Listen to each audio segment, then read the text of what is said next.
સ્થાનિક સ્વરાજ ચૂંટણીને લઈને નાયબ મુખ્યમંત્રી હર્ષ સંઘવીએ યુવાઓ સાથે ખાસ સંવાદ કર્યો। આ દરમિયાન તેમણે સુરતના વિકાસની યાત્રાનો સંઘર્ષ યાદ કરતા નવી પેઢીને સંબોધતા યુવા સાથીઓનો આભાર માન્યો। મંત્રીએ 40 વર્ષથી વધુ ઉંમરના લોકોને પહેલાના અને અત્યારના ગુજરાત વચ્ચેનો તફાવત સમજાવતા રોડ, રસ્તા, સ્ટ્રીટ લાઇટ અને શાળાઓ જેવી પાયાની સુવિધાઓમાં થયેલા ફેરફાર પર ભાર મૂક્યો। કોંગ્રેસના સમયમાં ગામડાઓની સ્થિતિ અને લાઇટની અછત અંગે જૂની યાદો તાજી કરાવતા તેમણે જણાવ્યું કે ભૂતકાળમાં અંધારું થતાં જ દીકરીઓને ઘરની બહાર નીકળવામાં મુશ્કેલી પડતી હતી।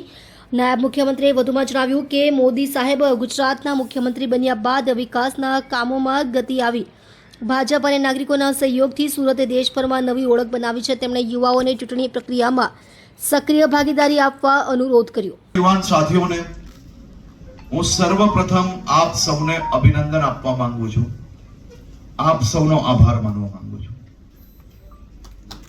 આપણી સુરત શહેરની આ વિકાસની યાત્રા મારા અને મારા પછી જન્મેલા લોકોને કદાચ એનો અંદાજો નહીં હશે કે કેટલી સંઘર્ષથી આપણી આ વિકાસની યાત્રા ચાલી છે।